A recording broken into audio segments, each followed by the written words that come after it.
ലോകപ്രശസ്തമായ saint Peter's ബസലിക്കയുടെ ഉള്ളിലാണ് നമ്മളിപ്പോൾ ഉള്ളത്. വളരെ മനോഹരമായ ഒരു ചർച്ചാണിത്. നമുക്കിപ്പോൾ ഈ പള്ളി കാണാം, അതോടൊപ്പം ചുറ്റുവട്ടത്തുള്ള പ്രധാന കാഴ്ചകളെല്ലാം കാണാം. വെറും 108.7 ഏക്കർ മാത്രം വിസ്തൃതിയുള്ള ലോകത്തിലെ ഏറ്റവും ചെറിയ പരമാധികാര രാജ്യമാണ് വത്തിക്കാൻ സിറ്റി. ക്രിസ്തുമതത്തിന്റെ ഏറ്റവും ശക്തമായ കേന്ദ്രം കൂടിയാണ് നമ്മളിപ്പോൾ നിൽക്കുന്ന വത്തിക്കാനിലെ സെന്റ് പീറ്റേഴ്സ് ബസലിക്ക. വലിപ്പത്തിൽ ചെറുതാണെങ്കിലും ലോകരാജ്യങ്ങളെല്ലാം ആദരവോടെ മാത്രം നോക്കിക്കാണുന്ന ഒരു രാജ്യമാണിത്. വത്തിക്കാന്റെ പരമാധികാരി പോപ്പ് അഥവാ മാർപ്പാപ്പയാണ്. ഇവിടുത്തെ ഉന്നതാധികാരികളെല്ലാം പുരോഹിതർ തന്നെയാണ്. അതുകൊണ്ട് തന്നെ ഭരണപരമായ തീരുമാനങ്ങളിൽ വത്തിക്കാൻ ഒരു സഭയുടെ അധികാരത്തിന് കീഴിലുള്ള രാഷ്ട്രമായാണ് കണക്കാക്കപ്പെടുന്നത്. ഇറ്റലിക്കുള്ളിൽ സ്ഥിതി ചെയ്യുന്ന ഒരു ചെറിയ രാജ്യമായ വത്തിക്കാന്റെ പേര് രൂപം കൊള്ളുന്നത് വത്തിക്ക എന്ന വാക്കിൽ നിന്നാണ്. വത്തിക്ക എന്ന വാക്കിനർത്ഥം പൂന്തോട്ടം എന്നാണ്. മൈക്കൽ ആഞ്ചലോയുടെ നേതൃത്വത്തിലാണ് സെന്റ് പീറ്റേഴ്സ് ബസലിക്ക പണികഴിപ്പിച്ചത്. 1667 സെന്റ് പീറ്റേഴ്സ് സ്ക്വയർ നിർമ്മിച്ചത്. ആധുനിക നിർമ്മാണ രീതികളുടെ വിസ്മയങ്ങൾ നിറഞ്ഞു നിൽക്കുന്ന ഒരു നിർമ്മിതിയായി ഇത് എക്കാലവും നിലനിൽക്കുന്നു. മൈക്കലാഞ്ചലോയുടെ നേതൃത്വത്തിൽ പണി കഴിപ്പിച്ച ഈ സെന്റ് പീറ്റേഴ്സ് ബസലിക്കയുടെ നിർമ്മാണം പൂർത്തിയാകുന്നതിന് 2 വർഷം മുൻപ് മൈക്കലാഞ്ചലോ മരിച്ചു. എങ്കിലും നിർമ്മാണം തടസ്സമില്ലാതെ തന്നെ പൂർത്തീകരിക്കാനായി. ഇന്ന് ലോകത്തിലെ ക്രിസ്തുമത വിശ്വാസികളുടെ ആധ്യാത്മിക തലസ്ഥാനം കൂടിയാണ് ഇറ്റലിയുടെ തലസ്ഥാനമായ റോം നഗരത്തിനുള്ളിൽ സ്ഥിതി ചെയ്യുന്ന വത്തിക്കാൻ സിറ്റി. റോമിലെ ബിഷപ്പിന്റെ ഓഫീസായ ഹോളി സീയുടെ ആസ്ഥാനം കൂടിയാണിത്. കത്തോലിക്ക സഭയുടെ സെൻട്രൽ ഗവൺമെന്റ് എന്ന് ഹോളി സീയെ വിശേഷിപ്പിക്കാം. ഹോളി സീ എന്ന വാക്കുപയോഗിക്കുന്നത് പോപ്പിനെയും റോമൻ ക്യൂറിയെയും സൂചിപ്പിക്കാനാണ്. പോപ്പിന്റെ ആസ്ഥാനമായ അപ്പോസ്തലിക് കൊട്ടാരം, Saint Peter's basilica, Vatican library, museum തുടങ്ങിയവയാണ് വത്തിക്കാൻ രാജ്യത്തെ പോപ്പിന്റെ പ്രധാന സ്ഥാപനങ്ങൾ. രാജ്യം ചെറുതാണെങ്കിലും ഇവിടുത്തെ സൗകര്യങ്ങൾ ഒട്ടും ചെറുതല്ല. സ്വന്തമായി റെയിൽവേ സ്റ്റേഷനും പോസ്റ്റൽ സംവിധാനങ്ങളുമെല്ലാം ഇവിടെ കാര്യക്ഷമമായി പ്രവർത്തിക്കുന്നു. വത്തിക്കാൻ സിറ്റിക്ക് ചുറ്റുമായി വലിയ കൽമതിലുമുണ്ട്. ഇപ്പോൾ ഇറ്റലിയിൽ പലയിടത്തായി സ്ഥിതി ചെയ്യുന്ന ചില സ്ഥാപനങ്ങളുടെയും സ്ഥലങ്ങളുടെയും മേലും പോപ്പിന് പരമാധികാരമുണ്ട്.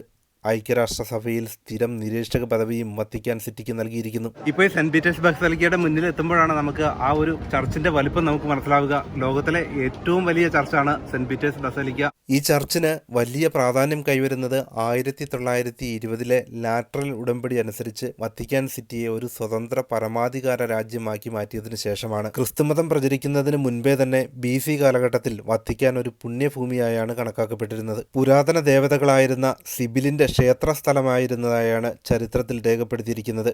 ഈ കുന്നിൽ വീടുകൾ നിർമ്മിക്കാൻ അന്ന് അനുവാദമുണ്ടായിരുന്നില്ല. എന്നാൽ പിന്നീട് AD 40 ആയപ്പോഴേക്കും റോമൻ ചക്രവർത്തി ഉദ്യാനങ്ങളും അലങ്കാര ഗോപുരങ്ങളുമൊക്കെ ഇവിടെ പണികഴിപ്പിച്ച് വത്തിക്കാൻ കുന്നിനെ വളരെ മനോഹരമാക്കി മാറ്റി. ഇവിടെ ക്രിസ്തുമത പ്രചാരണത്തിനായി എത്തിയ പത്രോസ് പുണ്യാളനെ വധിച്ചത് ഈ കുന്നിൽ വെച്ചായിരുന്നുവെന്നും പത്രോസിന്റെ മൃതശരീരം ഇവിടെ അടക്കം ചെയ്തിരുന്നുവെന്നും ചരിത്ര രേഖകളിലുണ്ട്. എന്നാൽ പിന്നീട് നൂറ്റാണ്ടുകളോളം വലിയ വികസനമൊന്നുമില്ലാതെ ഈ സ്ഥലം നിലകൊണ്ടു. എന്നാൽ 4-ാം നൂറ്റാണ്ടിൽ കോൺസ്റ്റാന്റൈൻ റോമ ചക്രവർത്തിയാവുകയും ക്രിസ്തുമതം സ്വീകരിക്കുകയും ചെയ്തത് വത്തിക്കാനെ ഒരു ഹോളി സിറ്റി എന്ന നിലയിലോട്ട് ഉയർത്തി. ഇതോടെ വത്തിക്കാൻ പത്രോസ് പുണ്യാളനെ അടക്കം ചെയ്ത സ്ഥലമെന്ന രീതിയിൽ ലോകപ്രശസ്തമായി. കത്തോലിക്ക സഭയുടെ പ്രധാന വിശ്വാസ കേന്ദ്രമായി വത്തിക്കാൻ സിറ്റി മാറുകയും ചെയ്തു. ക്രിസ്ത്യൻ സഭയുടെ സാമ്പത്തിക പുരോഗതിക്ക് തുടക്കമാകുന്നതും കോൺസ്റ്റാന്റൈൻ ചക്രവർത്തിയാകുന്നതോടുകൂടിയാണ്. സഭയ്ക്കായി വൻതോതിൽ ധനസഹായം എത്തിക്കാൻ കോൺസ്റ്റാന്റൈൻ ചക്രവർത്തിക്കായി. അതുമാത്രമല്ല, റോമ സാമ്രാജ്യത്തിന്റെ പ്രതാപകാലം മുഴുവൻ പോപ്പ് സർവാദരണീയനായി മാറുകയും ചെയ്തു. ആദ്യത്തെ അംഗീകൃത പോപ്പായി കണക്കാക്കുന്നത് പത്രോസ് പുണ്യാളനെയാണ്. ഇന്നത്തെ വത്തിക്കാൻ സിറ്റി ഒരു രാജ്യത്തിന്റെ എല്ലാ പരമാധികാരങ്ങളുമുള്ള ഒരു രാഷ്ട്രം തന്നെയാണ്. പോപ്പിന്റെ അഡ്മിനിസ്ട്രേഷന് കീഴിൽ state secretary, pontifical commission president, Vatican governor എന്നിവർക്കാണ് ഭരണ ചുമതല. ഇവിടുത്തെ നിയമനങ്ങൾക്കും ആവശ്യമില്ലാത്തവരെ ഒഴിവാക്കുന്നതിനുമുള്ള പരമാധികാരം പോപ്പിന് തന്നെയാണ്. സ്വിറ്റ്സർലൻഡ് ഭടന്മാരുടെ കാവൽ സേനയും ഇവിടെയുണ്ട്. കോർപ്സ് ഓഫ് ജെൻഡർമരി എന്ന 130 പേരടങ്ങുന്ന പോലീസ് സംഘവും ഇവിടെ സ്ഥിതി ചെയ്യുന്നു. വത്തിക്കാനിൽ എന്തെങ്കിലും നിയമപ്രശ്നങ്ങളൊക്കെ ഉണ്ടാവുകയാണെങ്കിൽ അത് കൈകാര്യം ചെയ്യുന്നത് കർദിനാൾമാരുടെ സംഘമായ പൊന്തിഫിക്കൽ കമ്മീഷനാണ്. പ്രസിഡന്റാണ് കമ്മീഷന്റെ തലവൻ. ഇവിടെ 3 തലങ്ങളിലുള്ള ട്രൈബ്യൂണലുകളാണുള്ളത്. എന്നാൽ ഇതിന്റെ ഫൈനൽ ഡിസിഷൻ എടുക്കുന്നതും പരമാധികാരിയും പോപ്പ് തന്നെയാണ്. 1929 ഇറ്റാലിയൻ ഗവൺമെന്റും വത്തിക്കാൻ സിറ്റിയും തമ്മിലുണ്ടാക്കിയ കരാറനുസരിച്ച് വത്തിക്കാനിൽ പൗരത്വം നൽകുന്നതിന് ചില നിയന്ത്രണങ്ങളുണ്ട്. വത്തിക്കാൻ രാജ്യത്ത് പാസ്പോർട്ടുള്ള സിറ്റിസൺസ് ആയിട്ടുള്ളത് 1000-ൽ താഴെ പേർ മാത്രമാണ്. അതിൽ ബഹുഭൂരിപക്ഷം പേരും പൗരോഹിത്യവുമായി ബന്ധപ്പെട്ടവരുമാണ്. ഇപ്പോൾ നമ്മൾ കാണുന്ന സെന്റ് പീറ്റേഴ്സ് ബസലിക്ക ഒരു വിശ്വാസ കേന്ദ്രം എന്നതിലുപരി ഒരു ടൂറിസ്റ്റ് കേന്ദ്രം കൂടിയായി മാറിയിരിക്കുന്നു. കാഴ്ചകളുടെ ഒരു കലവറ തന്നെയാണ് ഇവിടെയുള്ളത്. 17-ാം നൂറ്റാണ്ടിൽ വ്യത്യസ്ത കലാകാരന്മാർ നിർമ്മിച്ച 140ഓളം വിശുദ്ധന്മാരുടെ പ്രതിമകളും ഇവിടെയുണ്ട്. സെന്റ് പീറ്റേഴ്സ് ബസലിക്കയ്ക്ക് ചുറ്റുമായാണ് ഇവയൊക്കെ സ്ഥാപിച്ചിരിക്കുന്നത്. സെന്റ് പീറ്റേഴ്സ് ബസേലിക്കയ്ക്ക് മുകളിലായി യേശുവും 12 ശിഷ്യന്മാരും അടങ്ങുന്ന 13 സ്റ്റാച്ചുകളുമുണ്ട്. വലിയ സുരക്ഷാ സംവിധാനങ്ങൾ തന്നെയാണ് ഇവിടെ എല്ലായിടത്തും കാണാനാവുക. 218 മീറ്റർ നീളമുള്ള ഈ വലിയ പള്ളിയുടെ ഉള്ളിൽ ഒരേ സമയം 60,000-ലധികം പേർക്ക് നിൽക്കാനാകും. ലോകമെമ്പാടുമുള്ള കത്തോലിക്ക വിശ്വാസികളുടെ ആസ്ഥാന കേന്ദ്രമാണ് ഞാനിപ്പോൾ നിൽക്കുന്ന സെന്റ് പീറ്റേഴ്സ് ബസലിക്ക. ഇവിടെ വരിക എന്നുള്ളത് എല്ലാവരുടെയും തന്നെ ആഗ്രഹമാണ്. ലോകത്തെ നിരവധി രാജ്യങ്ങളിൽ നിന്നുള്ള നിരവധി പേരാണ് ഈ പള്ളി സന്ദർശിക്കാൻ വേണ്ടി ഓരോ ദിവസവും വരുന്നത്. ഇപ്പോൾ എനിക്ക് ചുറ്റും കാണാം, പല രാജ്യങ്ങളിൽ നിന്നുള്ളവരാണ് ഇത് കാണാൻ വേണ്ടി ഇവിടെ വന്നിരിക്കുന്നത്. അതും ലോകത്തെ ഏറ്റവും വലിയൊരു പള്ളിക്കുള്ളിൽ നിൽക്കുക എന്നുള്ളത് നമ്മളിവിടെ നിൽക്കുമ്പോൾ നമ്മളുടെ എത്ര ചെറുതാണെന്ന് നമുക്ക് മനസ്സിലാകും. കാരണം ഇത്ര വലിയൊരു പള്ളിയാണിത്. വളരെ മനോഹരമായിട്ടാണ് ഇതിന്റെ ഫ്ലോറിംഗ് എല്ലാം ചെയ്തിരിക്കുന്നത്. ഇറ്റാലിയൻ മാർബിൾ ഉപയോഗിച്ച് വ്യത്യസ്ത കളറിലുള്ള മാർബിളുകളാണ് ഇവിടെ എല്ലാം ഉപയോഗിച്ചിരിക്കുന്നത്. ഇതിനുള്ളിൽ കയറുമ്പോൾ പുറത്തിപ്പോൾ 31 ഡിഗ്രിയാണ് ടെമ്പറേച്ചർ. പക്ഷേ ഈ പള്ളിയുടെ ഉള്ളിൽ കയറി കഴിയുമ്പോഴേക്കും നമുക്ക് നല്ല തണുത്ത ഒരവസ്ഥയാണുള്ളത്. മൈസൂർ പാലസിനുള്ളിലൊക്കെ നമ്മൾ കയറുമ്പോഴുള്ളതുപോലെ തന്നെ ആ മാർബിൾ സ്ട്രക്ചറിനുള്ളിൽ നമ്മൾ കയറുമ്പോഴുള്ള ആ ഒരു കൂൾ അറ്റ്മോസ്ഫിയർ നല്ല ശാന്തമായിട്ട് ഇവിടെ എത്ര സമയം വേണമെങ്കിലും നമുക്ക് നിൽക്കാൻ പറ്റുന്ന അതുപോലൊരു നല്ലൊരു ക്ലൈമറ്റാണ് ഇതിനുള്ളിലുള്ളത്. ഇത്ര വലിയൊരു ബസലിക്കയാണിതെങ്കിലും ഇതിന് യാതൊരു ടിക്കറ്റ് ചാർജും ഇല്ല. നമുക്ക് ഫ്രീ ആയിട്ട് ആർക്ക് വേണമെങ്കിലും ഇവിടെ വരാം. യാതൊരു റെസ്ട്രിക്ഷൻസും ഇല്ല, യാതൊരു ടിക്കറ്റും ഇല്ല. എത്ര സമയം വേണമെങ്കിലും നമുക്ക് ഇവിടെ ചെലവഴിക്കുകയും ചെയ്യാം. 3 കോറിഡോറുകളാണ് ഈ പള്ളിക്കുള്ളത്. അപൂർവമായ കലാസൃഷ്ടികളുടെ ഒരു കേന്ദ്രം കൂടിയാണ് ഈ സെന്റ് പീറ്റേഴ്സ് ബസലിക്ക. നൂറ്റാണ്ടുകൾക്ക് മുൻപ് മാർബിളിൽ കൊത്തിയെടുത്ത അപൂർവമായ ശില്പങ്ങളാണ് ഇവിടെ ഏറ്റവും പ്രധാനമായുള്ളത്. ഇതെല്ലാം വളരെ മനോഹരമായി ഇവിടെ അറേഞ്ച് ചെയ്തിരിക്കുന്നു. ഇപ്പോൾ നമ്മൾ കാണുന്നത് എല്ലാവരും പ്രാർത്ഥിക്കാനായി നിൽക്കുന്ന ഈ സ്ഥലമാണ് പത്രോസ് പുണ്യാളനെ അടക്കം ചെയ്തിരിക്കുന്നത്. പത്രോസ് പുണ്യാളന്റെ ശവകുടീരമാണ് ഈ കാണുന്നത്. പള്ളിയിലോട്ട് കയറി വരുമ്പോൾ ഏറ്റവും പ്രധാന ഭാഗത്തായിട്ടാണ് ഇത് സ്ഥിതി ചെയ്യുന്നത്. ഒരു പള്ളി എന്നതിനു പുറമെ ലോക ഭൂപടത്തിൽ വലിയ പ്രാധാന്യമാണ് സെന്റ് പീറ്റേഴ്സ് ബസലിക്കയ്ക്കുള്ളത്. അതുമാത്രമല്ല യുനെസ്കോയുടെ വേൾഡ് ഹെറിറ്റേജ് സൈറ്റ് കൂടിയാണിത്. ഇതുപോലുള്ള ധാരാളം ചെറിയ ശില്പങ്ങളെല്ലാം ഇവിടുത്തെ വോളുകളിലും തൂണുകളിലുമെല്ലാമായി നമുക്ക് കാണാം. അതുമാത്രമല്ല ഇത്രയും വാല്യുബിളായിട്ടുള്ള ഇത്രയധികം വെറൈറ്റിയുള്ള ഇൻറ്റീരിയർ ഡിസൈൻസ് ലോകത്തിൽ ഒരു പള്ളിയിലും ഇതുവരെയുമില്ല.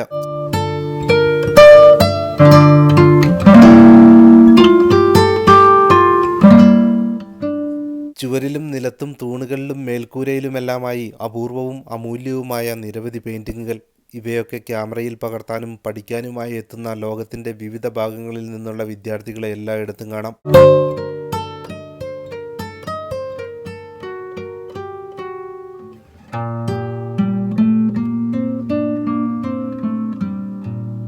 ഓരോ ദിവസവും 10,000-കണക്കിന് ടൂറിസ്റ്റുകൾ ഇവിടെ എത്തുമ്പോഴും അവരെയൊക്കെ ഉൾക്കൊള്ളാൻ കഴിയുന്ന വിശാലമായ ഏരിയയാണ് ഈ പള്ളിക്കും ചുറ്റുമായി ഉള്ളത്. ഇനി ചർച്ചിൻ്റെ താഴേക്ക് പോവുകയാണെങ്കിൽ അവിടെ വിശാലമായ ഏരിയയുണ്ട്.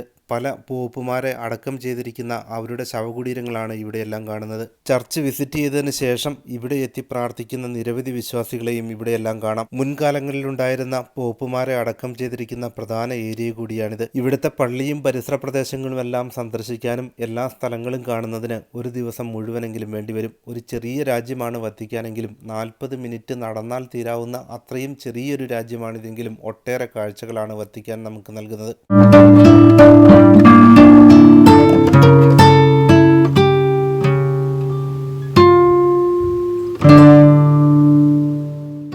സെന്റ് പീറ്റേഴ്സ് സ്ക്വയറിൽ ഇതുപോലെ നിരവധി ഫൗണ്ടൻസ് ഉണ്ട്. വത്തിക്കാൻ സിറ്റിയിൽ മാത്രമല്ല ഇറ്റലിയിലെ ഏത് ചെറിയ സിറ്റികളിൽ പോയാലും അവിടെയെല്ലാം ധാരാളം ഇതുപോലുള്ള ചെറിയ ഫൗണ്ടനുകൾ ധാരാളമായുണ്ട്. വൈകുന്നേര സമയമായപ്പോഴേക്കും വെയിലെല്ലാം കുറഞ്ഞപ്പോഴേക്കും കൂടുതൽ പേരാണ് ഇവിടെ എത്തിക്കൊണ്ടിരിക്കുന്നത്. വൈകുന്നേര സമയങ്ങളിലൊക്കെ ഇവിടെ കൂടുതൽ സമയം ചെലവഴിക്കാൻ വേണ്ടി ധാരാളം പേരാണ് വരുന്നത്. ഇപ്പോൾ നമുക്ക് കാണാം ഇത്ര വലിയ വിശാലമായ ഒരു ഗ്രൗണ്ട് പോലുള്ള സ്ഥലമാണ്. ഉച്ചയായപ്പോൾ നമ്മൾ വന്ന സമയത്ത് അധികം ക്യൂ ഇല്ലായിരുന്നു. ഇപ്പോൾ നമുക്ക് കാണാം ആ സൈഡിലെല്ലാം വളരെ നീണ്ട ക്യൂ ആണ് ഇപ്പോൾ ഇവിടെ എല്ലാം പ്രകടമായിരിക്കുന്നത്. ഇപ്പോൾ പള്ളിക്കുള്ളിലോട്ട് കയറണമെങ്കിൽ കുറേ അധികം സമയം അവിടെ വെയിറ്റ് ചെയ്യണം. 1/4 മണിക്കൂർ വെയിറ്റ് ചെയ്താൽ മാത്രമാണ് നമുക്കിപ്പോൾ ചർച്ചിനുള്ളിലോട്ട് കടക്കാനായിട്ട് പറ്റൂ. അത്രയ്ക്ക് ജനമാണ് ഇപ്പോൾ പല രാജ്യങ്ങളിൽ നിന്ന് സെന്റ് പീറ്റേഴ്സ് ബസലിക്ക കാണാൻ വേണ്ടി വന്നുകൊണ്ടിരിക്കുന്നത്. പ്രത്യേകിച്ചും സമ്മർ ഹോളിഡേ ആകുമ്പോഴേക്കും പല രാജ്യങ്ങളിൽ നിന്ന് ഒട്ടേറെ പേര് യൂറോപ്യൻ രാജ്യങ്ങളൊക്കെ സന്ദർശിക്കാൻ വരുന്ന സമയമാണ്. അതുകൂടാതെ മറ്റ് നിരവധി ചെറിയ അട്രാക്ഷൻസും റോമിലുണ്ട്. ഒരാഴ്ചക്കാലം തീർച്ചയായും നമുക്ക് സ്പെൻഡ് ചെയ്യാൻ പറ്റുന്ന ഒട്ടേറെ സ്ഥലങ്ങളാണ് റോമിലും ചുറ്റുവട്ടത്തുമെല്ലാം ഉള്ളത്. ഇന്റർനാഷണൽ ഫുഡിന്റെ ഒരു സ്ഥലം കൂടിയാണ് റോം. നിരവധി റെസ്റ്റോറൻറ്റുകളാണുള്ളത്. പല രാജ്യക്കാരുടെ റെസ്റ്റോറൻറ്റുകളെല്ലാം ഈ സ്ട്രീറ്റിലെല്ലാം ഉണ്ട്. അതുകൊണ്ട് തന്നെ നമുക്കിവിടെ വരികയാണെങ്കിൽ നല്ലൊരു അനുഭവം തന്നെയായിരിക്കും റോമിലെത്തുമ്പോഴുണ്ടാവുക. ഇവിടെ വരുമ്പോൾ 2-3 ദിവസമെങ്കിലും ഇവിടെ താമസിച്ചാൽ മാത്രമാണ് നമുക്ക് ഈ ഫെസിലിറ്റീസ് ഒക്കെ പരമാവധി കാണാനും ഉപയോഗിക്കാനും ഒക്കെ സാധിക്കുകയുള്ളൂ. റോമിലും വത്തിക്കാനിലുമൊക്കെ ധാരാളം ബേക്കറികൾ കാണാം. അവിടെയെല്ലാം ഇതുപോലുള്ള വ്യത്യസ്ത ഫ്ലേവറുകളിലുള്ള ഐസ്ക്രീമുകൾ വിൽക്കാൻ വെച്ചിരിക്കുന്നു. നമുക്കിഷ്ടമുള്ള ഫ്ലേവറുകൾ ഏതൊക്കെയാണോ അത് മിക്സ് ചെയ്ത് തരുന്ന രീതിയാണ് ഇവിടെയെല്ലാം ഉള്ളത്. ഇപ്പോൾ നല്ല ചൂടുള്ള കാലാവസ്ഥ ആയതുകൊണ്ട് തന്നെ ഐസ്ക്രീം ഷോപ്പുകളിലെല്ലാം നല്ല തിരക്കാണ്. ഇതുപോലെ പിസ്സ സെൻ്ററുകളാണ് ഇറ്റലിയിൽ എല്ലായിടത്തും തന്നെ. പ്രത്യേകിച്ചും റോമിലാണെങ്കിൽ എല്ലാ കടകളിലും തന്നെ ഇതുപോലെ വളരെ ടേസ്റ്റി ആയിട്ടുള്ള പിസ്സയാണ് അവൈലബിൾ ആയിട്ടുള്ളത്. അത് സ്പൈസി സോസ് കൂട്ടി നമുക്ക് കഴിക്കാം. അപ്പോൾ നമ്മൾ വാങ്ങിയത് മാർഗരറ്റ വിത്ത് സ്പിനാച്ചാണ്. നമ്മൾ ഓർഡർ കൊടുത്തതിന് ശേഷമാണ് അവരത് പ്രിപ്പയർ ചെയ്ത് തരുന്നതാണ്. ഇവിടെ പിസ്സയൊക്കെ തരുന്നത് ആവശ്യത്തിനനുസരിച്ച് തൂക്കിയാണ് തരിക. നമുക്ക് എത്ര ഗ്രാം വേണമെങ്കിലും അവർ അതനുസരിച്ച് നമുക്ക് തൂക്കി തരും. ഇപ്പോൾ നമ്മൾ വത്തിക്കാൻ സിറ്റിയിൽ നിന്ന് പുറത്തിറങ്ങി സെൻറ്റ് പീറ്റേഴ്സ് സ്ക്വയറിന് തൊട്ട് പുറത്താണ് ഇപ്പോൾ നമ്മൾ നിൽക്കുന്നത്. വൈകുന്നേര സമയമായതുകൊണ്ട് നല്ലൊരു വ്യൂ ആണ് നമുക്കിവിടെ കിട്ടുക. അതിനടുത്തായി പഴയ കാലത്തെ ഓർമ്മകളൊക്കെ ഇപ്പോഴും നിലനിർത്തുന്ന ഒട്ടേറെ സ്ട്രക്ചറുകളെല്ലാം ഇപ്പോൾ ഉണ്ട്. റോമാ സാമ്രാജ്യത്തിൻ്റെ അവശേഷിപ്പുകളാണ് ഇപ്പോൾ നമുക്ക് പിന്നിൽ കാണുന്നത്. വളരെ ചരിത്ര പ്രാധാന്യമുള്ള ഒരു സ്ഥലം കൂടിയാണ് വത്തിക്കാൻ സിറ്റി എന്ന് നിങ്ങൾക്കെല്ലാം അറിയാം. അതോടൊപ്പം തന്നെ ഇതിന് തൊട്ട് അടുത്ത് തന്നെയായിട്ട് വളരെ ബ്യൂട്ടിഫുൾ ആയിട്ടുള്ള റിവർ നമ്മൾ കണ്ടു. നല്ല ശാന്തമായിട്ട് ഒഴുകുന്ന ഒരു നദി. ഇതിന് ബോട്ട് സർവീസ് എല്ലാം ഉണ്ട്. ഇപ്പോൾ നമുക്ക് കാണാം വൈകുന്നേര സമയത്ത് ധാരാളം പേരാണ് ഇതുപോലുള്ള ബോട്ടുകളിലൊക്കെ യാത്ര ചെയ്യുന്നത്. കുറച്ച് നേരം മുൻപ് വരെ നല്ല വെയിലായിരുന്നു. ആ സമയം ഇപ്പോൾ മാറി. ഇപ്പോൾ ഒരു ക്ലൗഡി ആയിട്ടുള്ള വെതറാണ്. തണുപ്പ് വന്നു തുടങ്ങിയിരിക്കുന്നു. ഇവിടുത്തെ മരങ്ങളൊക്കെ കാണാൻ വളരെ രസമാണ്. അതിന് കാരണം മുകളിൽ മാത്രമാണ് നമുക്ക് ഇലകളൊക്കെ കാണാൻ കഴിയും. താഴെയുള്ള ബ്രാഞ്ചുകളെല്ലാം വെട്ടി തടി മാത്രമാക്കി നിർത്തി മുകളിൽ ഇലകളൊക്കെ നിൽക്കുന്ന രീതി എല്ലാ സ്ഥലങ്ങളിലും ഇങ്ങനെ തന്നെയാണ് ഇവിടെ മെയിൻറ്റെയിൻ ചെയ്തിരിക്കുന്നത്. നല്ല രസമാണ് സിറ്റികളിലൊക്കെ ഇങ്ങനെ കൃത്യമായിട്ടുള്ള പ്ലാനിങ്ങോട് കൂടി മരങ്ങളൊക്കെ ഇതുപോലെ മെയിൻറ്റെയിൻ ചെയ്തിരിക്കുന്നത് കാണാൻ. യൂറോപ്പിലെ ഏത് സിറ്റികളിൽ വരികയാണെങ്കിലും അവിടുത്തെ പബ്ലിക് ട്രാൻസ്പോർട്ടുകളെല്ലാം യൂസ് ചെയ്യാൻ പറ്റുന്ന പെർ ഡേ ടിക്കറ്റുകളുണ്ട്. അത് എത്ര ദിവസമാണോ നമ്മളവിടെ സ്റ്റേ ചെയ്യുന്നത് അത്രയും ദിവസത്തെ ടിക്കറ്റ് എടുത്താൽ മാത്രം മതി. അതിനുള്ള പാസ്സാണ് നമുക്ക് തരിക. അതുകൊണ്ട് തന്നെ ഈ പബ്ലിക് ട്രാൻസ്പോർട്ടുകളിലെല്ലാം അൺലിമിറ്റഡ് ആയി നമുക്ക് യാത്ര ചെയ്യാനും എല്ലാ സ്ഥലങ്ങളും കാണാനുള്ള അവസരമാണ് ഈ ടിക്കറ്റിലൂടെ നമുക്ക് കിട്ടുക. ഇപ്പോൾ ഇവിടെ വന്നപ്പോഴും നമ്മൾ അങ്ങനെ തന്നെയാണ് എടുത്തത്. അതുകൊണ്ട് തന്നെ ഇനി നമ്മൾ തിരിച്ചു പോകുമ്പോഴും വേറെ ടിക്കറ്റൊന്നും ആവശ്യമില്ല. എക്സ്പെൻസീവ് ആയിട്ടുള്ളൊരു കാര്യമാണ് എല്ലാ സ്ഥലത്തേക്കും പ്രത്യേകമായി ടിക്കറ്റ് എടുക്കുക എന്നുള്ളത്. പാസ് എടുക്കുകയാണ് ലാഭം. അത് നമുക്ക് എയർപോർട്ടിൽ വെച്ച് തന്നെ ലഭിക്കുകയും ചെയ്യും. പ്രത്യേകിച്ച് നമ്മൾ തനിയെ ബുക്ക് ചെയ്ത് വരുമ്പോൾ ട്രാവൽ ഏജൻസികളൊന്നുമില്ല, മറ്റ് ഗ്രൂപ്പായിട്ട് വേറെ ആളുകളൊന്നും ഇല്ലാതെ നമ്മൾ തനിയെ വരുമ്പോൾ പലപ്പോഴും വണ്ടികളൊക്കെ മാറി കയറി നമുക്ക് അബദ്ധം പറ്റാറുണ്ട്. അതുകൊണ്ട് തന്നെ അൺലിമിറ്റഡ് ടിക്കറ്റ് നമുക്കുണ്ടെങ്കിൽ ഏതിൽ വേണേലും കയറാം, ഏത് വണ്ടിയിൽ വേണേലും കയറാം. അതിന് പ്രത്യേക ടിക്കറ്റൊന്നും ആവശ്യമില്ലാത്തതുകൊണ്ട് തന്നെ നമുക്ക് യാതൊരു ബുദ്ധിമുട്ടുമില്ല. പഴയ ഒരു സിറ്റിയിലൂടെ യാത്ര ചെയ്യുന്ന ഒരു അനുഭവമാണ് നമുക്ക് വത്തിക്കാനിലെത്തുമ്പോൾ കിട്ടുക. പഴയ റോമൻ കൾച്ചറാണ് ഇതെല്ലാം. നമുക്ക് കാണാം ഇതുപോലുള്ള സ്ട്രക്ചറുകൾ. നമ്മുടെയൊക്കെ പഴയകാല ടെമ്പിളിലൊക്കെ പോകുമ്പോൾ നമ്മൾ കാണുന്നത് പോലെയുള്ള ധാരാളം സ്ട്രക്ചറുകൾ, പ്രത്യേകിച്ചും തമിഴ്നാട്ടിലെ അമ്പലങ്ങളിലൊക്കെ ഉള്ളതുപോലുള്ള ഒട്ടേറെ കൊത്തുപണികളും രൂപങ്ങളും ഒക്കെ നമുക്ക് റോഡിന് ഇരുവശത്തും കാണാൻ പറ്റും. ഇതൊക്കെ ഒരുപാട് വർഷങ്ങൾക്ക് മുൻപ് നിർമ്മിച്ചതാണ്. ഇപ്പോഴും അത് അതേപോലെ തന്നെ നിലനിർത്തിയിരിക്കുകയാണ് സഞ്ചാരികൾക്കൊക്കെ കാണാൻ വേണ്ടിയിട്ട്. അതിന് വലിയ പ്രാധാന്യമാണ് ഗവൺമെൻറ് നൽകുന്നത് ഇതൊക്കെ നിലനിർത്തുന്നതിന് വേണ്ടി. മറ്റൊരു പ്രധാന കാര്യം പലരും ചോദിച്ചത്, ഇപ്പോൾ ഇറ്റലിയിലോട്ടും മറ്റ് യൂറോപ്യൻ രാജ്യങ്ങളിലോട്ടും യാത്ര ചെയ്യണമെങ്കിൽ പ്രത്യേകിച്ചും UK-യിലുള്ളവരാണെങ്കിൽ അവർക്ക് വിസ ആവശ്യമുണ്ട് എന്നുള്ളത്. യൂറോപ്യൻ യൂണിയൻ രാജ്യങ്ങളിലും സ്വിറ്റ്സർലൻഡിലും വത്തിക്കാൻ സിറ്റിയിലുമെല്ലാം ഇപ്പോൾ യാത്ര ചെയ്യുന്നതിന് ബ്രിട്ടീഷ് പാസ്പോർട്ട് ഹോൾഡേഴ്സിന് യാതൊരു വിസയും ആവശ്യമില്ല. ജസ്റ്റ് ഫ്ലൈറ്റ് ടിക്കറ്റ് എടുത്ത് യാത്ര ചെയ്താൽ മാത്രം മതി. യാതൊരു വിസയും ഇല്ലാതെ ജസ്റ്റ് പാസ്പോർട്ടും ഫ്ലൈറ്റ് ടിക്കറ്റും മാത്രമാണ് നമ്മൾ എടുത്തത്. യൂറോപ്യൻ സിറ്റിസൺസിന് ഉള്ള അതേ നിയമം തന്നെയായിരുന്നു നമുക്കുമുള്ളത്. അതുകൊണ്ട് തന്നെ ഒരേ എയർപോർട്ടിലും പ്രത്യേകിച്ച് യാതൊരു ഡിലേയും ഉണ്ടായില്ല. UK-യിൽ ബ്രെക്സിറ്റ് നടപ്പായെങ്കിലും ഇപ്പോഴും മറ്റ് യൂറോപ്യൻ രാജ്യങ്ങളിലോട്ട് യാത്ര ചെയ്യുന്നതിന് യാതൊരു തടസ്സവുമില്ല. എന്നാൽ ഈ നിയമം എത്ര കാലം ഉണ്ടാകുമെന്ന് ഇപ്പോൾ നമുക്ക് പറയാനാകില്ല. പുതിയ നിയമം വരുന്നതിന് മുൻപ് പരമാവധി സ്ഥലങ്ങൾ വിസിറ്റ് ചെയ്യുകയാണ് ഏറ്റവും സ്യൂട്ടബിൾ ആയിട്ടുള്ളത്. അതിനുശേഷം മറ്റു രാജ്യങ്ങൾ വിസിറ്റ് ചെയ്യണമെങ്കിൽ ഒരുപക്ഷെ വിസ ആവശ്യമായി വന്നേക്കാം. അപ്പോൾ ഈ വീഡിയോ നിങ്ങൾക്ക് ഇഷ്ടമായെങ്കിൽ ദയവായി ചാനൽ സബ്സ്ക്രൈബ് ചെയ്യുക. മറ്റൊരു പുതിയ സ്ഥലം പരിചയപ്പെടുത്തുന്ന മറ്റൊരു വീഡിയോയുമായി താമസിയാതെ തന്നെ വീണ്ടും കാണാം.